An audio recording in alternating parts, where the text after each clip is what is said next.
folks, SC Closer here, coming at you with another episode. Last episode, or a previous episode, I'm not sure what order I'm going to be putting these up. I discussed some songwriting tips that I gave you, and I made mention of recording things and getting things down, and talking about grabbing a mic and getting a track and taking a pass at this, that, and the other. And I started thinking about it. And I was like, well, some people might not know what I'm talking about. So I thought I'd give you a little quick, not really a demonstration, but just kind of a review of a piece of equipment that I like to use and how I get a lot of my tracks down these days. Now this is a Zoom R8 recorder, okay? You can see this in here as a Zoom R8 digital recorder. Well, I'm coming at you from Studio C. For those of you who did not think that Studio C existed, this is Studio C. All right, but anyway, it's a little quieter in Studio C, so that's why I'm in here today. But it's not as much space. Anyway, getting back to this R8 recorder. Now these things, these are digital, and they have 8 tracks. And you got 2 inputs back here. See the inputs, 2 different inputs. Now these are used the XLRs, or they'll use the 1/4-inch jacks, okay? And you can run 2 inputs simultaneously. Generally you choose one or the other. It's got 2 outputs right here. These are 1/4-inch jack outs. If you can see those. Looks like we have a volume for output volume that comes out of there. You got a headphone jack. Now I got an adapter in there because it's a 1/4-inch as well, and it's stereo. So I just use this little adapter because the headphones I use are 1/8 inch. And you got a little volume there for your phones coming out. And looks like, oh, that's a control in. This is where you can put a foot switch. If you had a little foot switch, so you can punch in and out with using a foot switch if you wanted to. And then you got the power back here on and off, okay? What's interesting about this is it has phantom power on it. And at the top, right up here, there's a little switch up here. So you can have your phantom power, so if you want to use a condenser mic, you can. It's a neat little thing. I find it very, very useful. Interesting things about it, you can use these little cards, okay, and you just stick those right in there in the side, and you can take them in and out, and there's ways of doing different things with it. But basically it's a recorder, and it has drum samples in it, and it have all these rhythm patterns and stuff that you can choose from, and you can set the tempo on them. And oh man, there's so many things in here that you can choose from, and you can get it to continuously play on any one track, or you can take them and sequence them. And there's a way of doing that where you can take like a bar of the music, and then you can plot it all out. There's just ways of doing all sorts of things. You can bounce tracks around, you can put effects on there. This thing basically has amp modelers inside of it, so you go to the little effect switch up here, and you can go in there, and you can choose. It doesn't really say what kind of amps they are, but from the names of them, you can kind of guess what they're modeled after. And you have clean settings, which really aren't that clean. You can make them clean, but you can adjust all the parameters on these things. It's amazing what all you can do with it. And you have a distortion one, you have a bass, you have one for acoustic bass, you have a mic, you have dual mics. There's a few others. There's some things that are just for master.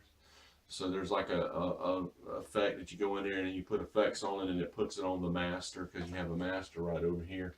So you can basically record your tracks, mix them however you want, and then record them over to the master if you want to, and you'd have a master, okay?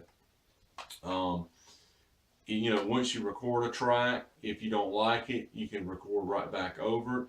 If you just want to use the track for something else, you can go in here and take the file off the track and make the track available for a new take. And then you can make a new take. But you don't lose that other file. It's still in there. It'll be in your project, and you can hunt through and find it later and put it back in there. I find that very useful. So, I mean, you might have 8 tracks, but you can track things and then take them off and track something else, and you can compare them later. This also acts as an interface. So you got your little adapter here where you plug it in, and it plugs into the unit right here with this little USB type of cable. But this is kind of like on your cell phone. See, when you pull your plug off, you have a USB jack, so you can plug this right into the computer and plug this into the R8. Then you can turn the R8 on and power it off of your computer, and you can set it. You can go in here. When you go in there, you can hit the little button where it says USB up here, and it gives you different choices, and you can set it as an interface, and you can interface with your computer, and your computer will recognize this. If it doesn't recognize it right off, you can go online and you can get the Zoom R8, the driver, okay, and you load your driver up, and it'll recognize this, okay. Then that is real handy, because a lot of times I'll mix things. I'll record stuff on here, and I just like using this. It's real simple. You just plug it in, turn it on. It's real quick to set up. It's just easy. And I don't know if you noticed, but on the back of it, these things, they run on batteries. So you can put batteries in this thing. You can take it anywhere and use it anytime you want to. It's really that simple. But in any event, and it can do about anything most computer programs are going to be able to do. It's just a different type of menu. It's it's kind of like the little LED little readout, and it's going to be a text-driven menu. So you're not like clicking with a mouse on things, but you can walk through things. You got this little jog wheel here, and you can turn and make selections and stuff. And it's really a very powerful tool. Guys, these things, I see these things used all the time on Craigslist for $100. $100. I mean, that's really cheap. And let's say you don't have a microphone, okay? Let's say, well, I don't have a microphone, how am I going to do the vocals? It has built-in mic, okay? I don't know if you can see it. These little places right in here. There's built-in mics. There's another one right here. They're not that bad. I have used them. When I first got this recorder, I used them. And you can set it up for vocals, and you can put effects and everything on your vocals. And you can just sit there, I would sit it on a table or something, because, it will pick up noise from you handling it. And you can just sing into it. It picks up really good. You can record acoustic guitar with it that way, too. When you have to plug it in, just set it up for mic, and then set it up to use the little switches are right in here. The switches are up top, where you can select, if you want to use the built-in mic or a line mic, So you just select built-in mic, and you can play, and it'll pick it up. And they're really very good mics. They sound fine. So it's really neat. But like I said, you can use it for an interface. So like a lot of times I'll mix things with Audacity on the computer. Well, this saves every file that you do, every track. It'll name it. It'll be like file 0000, and then it'll be 001, 002, like that. These are all WAV files. Okay, and they'll be on your little card here. And there's 2 ways you can do this. If you have this thing hooked up to your computer, with the USB as an interface, you can basically go right onto this. You can change the mode on the USB mode. Instead of interface, put it in as reader mode, okay? And you can just go on your computer, and it sees this like a storage device. And you can go right on these little cards while they're in this R8 recorder, and you can pull your files out. You can copy them on your computer, okay? Now, Audacity, you mix with WAV files in there, so I can pull all those files in Audacity, and I name them, guitar 1, guitar 2, vocals 1, vocal 2, bass, whatever it is, and you can mix them in there.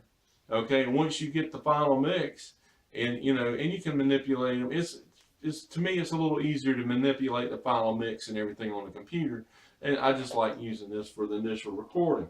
I'm going to sit this down, and then once you get it all done, Audacity, you can get an encoder to so that you can export these things out as MP3 files, and then you have an MP3. Because waves are huge, okay? Waves are huge, and it's hard to email them around and stuff. But yeah, so it's really a handy little thing. And like I said, guys, if I think new they're about $200 something. I mean, right around $200 if you want to buy one new. Like I said, used they're just running like about $100, maybe 150. Now these things they're very powerful. They can do a lot of stuff. They can do a lot more than I know how to do. Okay, I can do basic stuff, and I just learned basically from experimenting with it. There are a few videos up on YouTube that help. Okay, there's a few people that'll walk you through some things. There's one guy that shows you how to bounce tracks. I found that one pretty helpful, and I think he showed you how to sequence a track. Sequencing a track was the hardest thing for me to figure out how to do for a while because I didn't quite understand the concept. I was thinking that the track was there and that I wanted to remove things. But in actuality, because I was doing it with the rhythm track and it's playing that as a loop, it's not really there. It's not really recorded. You're just using a pre-selected loop. So what you're actually doing when you sequence that is that you're actually adding it. So if you needed like 101 bars or something like that of drums, then what you would do is you would have that on a track. You'd have it assigned to a track, and then you would go in and sequence on that track, and you would go back to the very beginning, and then these little pads down here. Like I usually put the drums, I start them out on number 8, and eventually when I record them so that they're actually a wave file, I put them back over on 1.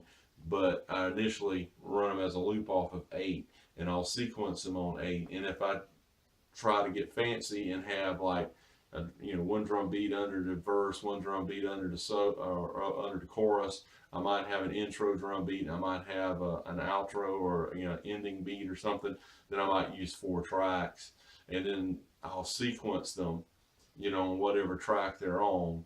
And basically, there's a way that you do what they call step recording, and you set it up and you just push the button for however many times you want it to go. And you don't have to sit there. If it's a 4-minute song, you don't have to sit there for 4 minutes doing it. You can just hit them really, really fast, and it keeps count. And when you get to the end, you're done, and then you just finish with it. It's not as complicated as it sounds once you figure out what you're doing. And then once you get all the stuff sequenced, you can bounce record all these over on track 1, and then you can remove all the stuff over here because you actually have a recorded sequence track right over here. But anyway, like I said, and it'll do a lot more stuff than I even know how to do with it. I just mainly use it for scratch recordings, but it is a very handy tool. And once you get used to it, if you have a song idea, you can come in, I just grab a very basic, very basic little drum track. And I'll just get that. I'll set it at the tempo I want and get that get the part in there. Go back and put those vocals in right away. So I have that melody of that song and I got it down. Then you can come back later and do anything you want to it once you have it down.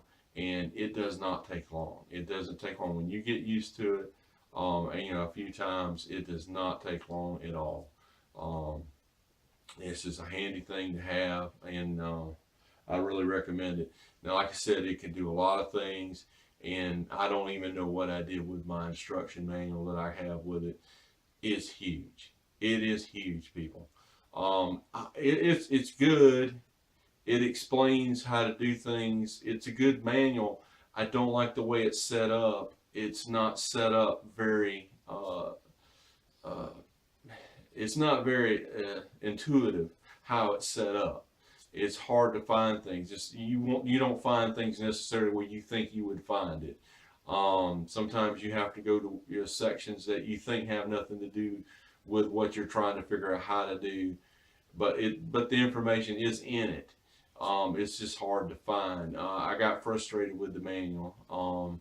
And basically, I kind of read for a living, you know, and I got frustrated looking through it and everything. But many of us do when you get these little devices, I just want to play with it. I mean, how many of us really read the directions unless we get stuck and can't figure out how to do something? I mean, that's how most of us are. But like I said, there's a few videos up on YouTube that'll help you. The main thing is you just have to play with it. And but it does, a very good quality recording. If you listen to my little intro song, when my show starts, I got my little bumper music there at the beginning and at the end. I recorded that on this R8 years ago. Matter of fact, I think when I first got this, I was playing with it, trying to learn how to use it. And I just, got a little drum beat going, and I just got the guitar, and I put down a little rhythm track, and then I did that little, thing over the top of it, just experimenting to see how it sounded. That was all done with the internal, effects, with the, with the little amp modeling and everything that's built into the R8. There's nothing external about it. I just plugged the guitar straight into that, chose the sound I wanted, and just went with it. That whole track was probably done in 30 minutes or something. And then the little outro is also part of the same thing. It was just, I never even put a bass line on it or anything. It was just, something I was messing with one day. And then when I started doing this show, I was like, I need to get me some sort of little theme song or something. And I was just listening through stuff I recorded, and I never used that for anything, and I probably won't. And I thought, well, that'd be a pretty good little theme song, and I played it, and so it's mine, so I can do what I want to with it, and nobody can bust me for copyright. So there it is. But anyway, that's all I got for you today, folks. If you have any questions about it, let me know. If you want me to demonstrate how to do something with it or give any kind of little tutorials or anything with it, let me know. Just tell me what you want to see. If I know how to do it, I'll make a little video and demonstrate it and all, because I know they're not complex, but they're not necessarily something that you could just jump on and start using it right away and know how to correctly use it. I know there's a few little things at times that I actually thought that it was messed up, and it was an operator error on my part.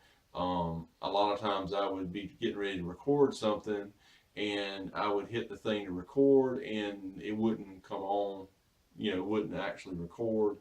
And I was wondering why it wouldn't record, and it's because I forgot to arm a track to be recorded on, or I may have forgotten to choose the input. So when I'm hitting the record button, it won't do anything because I didn't choose. Little things like that, you get used to it after a while, and and you're like little details that you have to make sure you do right. But oh yeah, if you ever use those old 4-track recorders, and I got an old 4-track somewhere around here, there's a Tascam, it's got meters on it and everything, and it's pretty big too. You had to like mark, or you had to keep down, you had the little counter over there with the little numbers that turned, and they physically turned, and you had to write down where things were. And then when you were trying to punch something in or anything like that, you'd have to go back to that exact point, and then try to punch it in. And it never was really that exact. It was close, but it wasn't quite, there. It was kind of a pain. But this thing here has got little buttons right up here where you can mark stuff, and you can just sit there, and when you're listening to it, right where it's supposed to be, you hit the little button for mark, and it marks it, and it keeps count. Mark 1, Mark 2, Mark 3, Mark 4, Mark 5.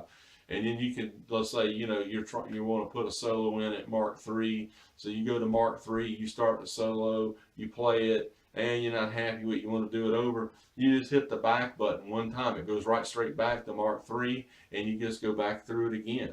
You know, you don't have to rewind and go back to the point. Just hit one button, boom, it's back. It's back.